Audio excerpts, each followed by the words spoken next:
कलयुग का शासन करने के लिए भगवान कल की अंतिम में अवतार ग्रहण करेंगे। कब करेंगे भगवान कल की अवतार ग्रहण? कहते यर्हि सताम आलयेषु अपि यदा हरेः कथा न स्युः। जब सज्जनों के घरों में भी भगवान की कथाएं नहीं होंगी।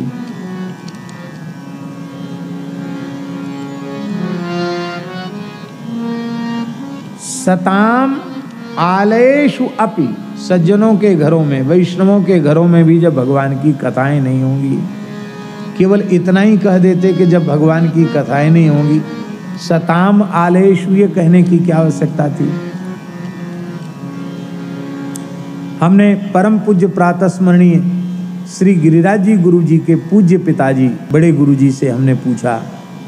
हमने कहा गुरु जी ये सताम आलयेषु अपि, सताम पद से विशेषित उसको क्यों किया?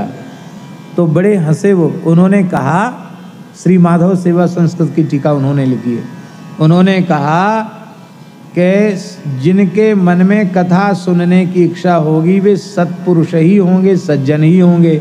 दुर्जनों के मन में कथा सुनने की इच्छा ही क्यों उत्पन्न होगी?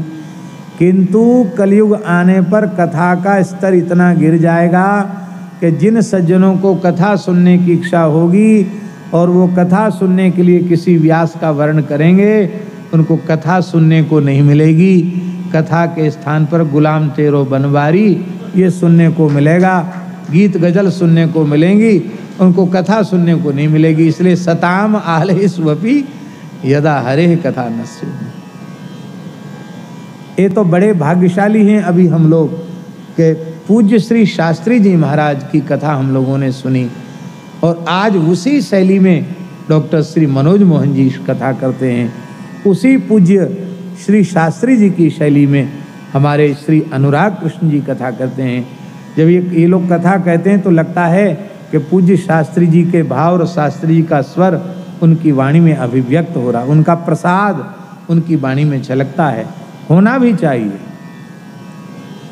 और पूज्य श्री भट्ट जी महाराज तो भट्ट जी महाराज ही हैं। आपके जैसा अत्यंत विद्वान परिमार्जित वक्ता, हम कोई अपनी बात किसी पे थोप नहीं रहे हैं, पर इस समय ब्रजमंडल की एकमात्र भागवत जगत की यह दिव्यतम विभूति है।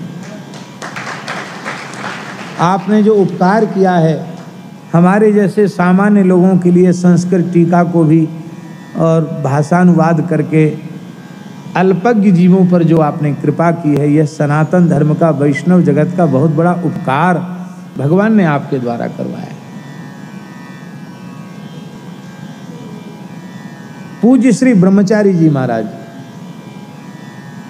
ऐसे वक्ता आज वर्तमान समय में अत्यंत दुर्लभ हैं, अभी मिल रहे हैं। अब स्थिति ये आ गई कि अब वक्ता के चयन के लिए वक्ता का ब्राह्मण होना भी आवश्यक नहीं है। और ये बात आप सभा में कह दो तो झगड़ा खराब हो जाए कि किसे कहना चाहिए किसे नहीं कहना चाहिए। महाराज बड़ा विलक्षण बात है। हम एक बार पटना में हमारे मुंह से निकल गया कि माताएं बैठती नहीं बैठना चाहिए। महाराज इतना झगड़ा खड़ा हो गया, संभालना मुश्किल हो गया। पर हमने उनको कहा कि भाई देखो, आवेग में आवेश में तो आप आओ नहीं, हम 7 दिन कथा कहने वाले हैं, हम उत्तर देंगे इसका, लेकिन आप लोग आवेग में मत आइए। हमारा किसी से द्वेष थोड़ा ही है, पर देखो शास्त्र की मर्यादा का हम लोग पालन करेंगे तो ही हमारा कल्याण होगा, हमको लाभ होगा, नहीं तो लाभ नहीं होगा। लाभ के स्थान पर हानि हो जाएगी। आज यह विवेक ही नष्ट हो गया कि कौन कहे कौन न कहे।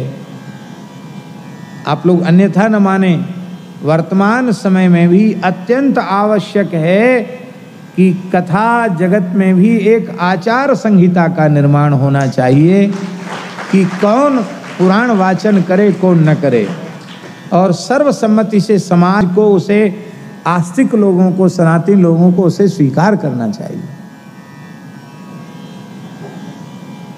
श्री वृंदावन बिहारी लाल की जय। एक महानुभाव ने हमसे कहा, बोले ये विरक्तो वैष्णवो विप्रः वेद शास्त्र विशुद्धिकृत दृष्टांत कुशलो धीरः वक्ता कार्योति निष्प्रिया जो श्लोक है ना, तो बोले इसमें पाठांतर है। उनकी कहाँ पाठांतर? बोले विरक्तो वैष्णवो विप्रो वा। अरे मैं की विरक्तो वैष्णवो विप्रो वा, वेद शास्त्र उनकी वाह तो हमने कहीं पढ़ा नहीं। बोले नहीं, पुराने पाठ में है। अब आप बताइए, वाह अलग से जोड़ देने से छंद भंग होगा कि नहीं होगा?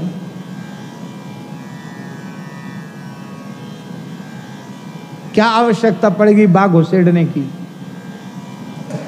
बोले आवश्यकता ये पड़ गई कि ब्राह्मण नहीं वैष्णव हो तो कोई भी भगवान की कथा कह सकता है। देखो बहुत ध्यान से सुने, हम इसका निषेध नहीं कर रहे हैं। तदपि कहेवे न रहा न कोई, सभी वर्ग के लोग अपने घरों में बैठकर भगवान के नामों का कीर्तन करें, भगवान की लीला कथा को एक दूसरे को कहें कहें सुनावें, लेकिन जहाँ शास्त्रीय विधि से और पुराण का वाचन होना है वहाँ शास्त्र की मर्यादा के अनुरूप जिसमें व्यासत्व सिद्ध हो रहा हो उसी को व्यासपीठ पर विराजमान करके और तिलक करके तब कथा श्रवण करें। ये मर्यादा हम लोगों को रखनी चाहिए।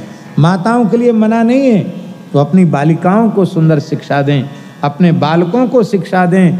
शुद्धोसी बुद्धोसी निरंजनोसी संसार माया परिवर्तितोसी और पंचात्मकम देहमिदम न तेस्ति नैवा श्रुतम रोदिसी कस्य हेतो। मदालसा के जैसा उपदेश वो दें, कोई परेशानी नहीं है, लेकिन इस प्रकार से व्यास पीठ पर बैठ करके और जो हम लोग शास्त्र मर्यादा का अतिक्रमण कर रहे हैं वो सनातन धर्म के लिए, हम लोगों के लिए बहुत अच्छा लक्षण नहीं है। इसमें ये नहीं है कि हमारी तुम्हारी कथा कम हो जाएंगी, बंद हो जाएंगी, ये परवाह छोड़ दो। हाँ, ये ना है परवाह। हम तो अभी कह रहे हैं, सबके सामने कह रहे हैं कि कोई कभी कहीं भी हमें कथा कहने के लिए न बुलावे, ये हमारे ऊपर सर्वोपरि कृपा होगी।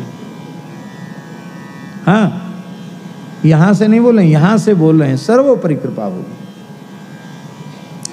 अपने 10वां साधुओं में बैठ करके रोज भगवत चर्चा करेंगे, वृंदावन से बाहर नहीं जाएंगे। क्या आवश्यकता है कहीं बाहर जाने की? इसलिए शास्त्र की मर्यादा का अपलाप नहीं करना चाहिए। यर्ह्या लये स्वपि सताम न हरेह कथा स्युः और पाखंडिनो द्विजना वृषला नृदेवा। ब्राह्मण भी पाखंड धर्म परायण द्विज जना, ब्राह्मण क्षत्रिय वैश्य पाखंड धर्म का आश्रय लेने वाले हो जाएंगे, राजा वृषल हो जाएंगे, स्वाहा स्वधाकार वशटकार कहीं सुनाई नहीं पड़ेगा।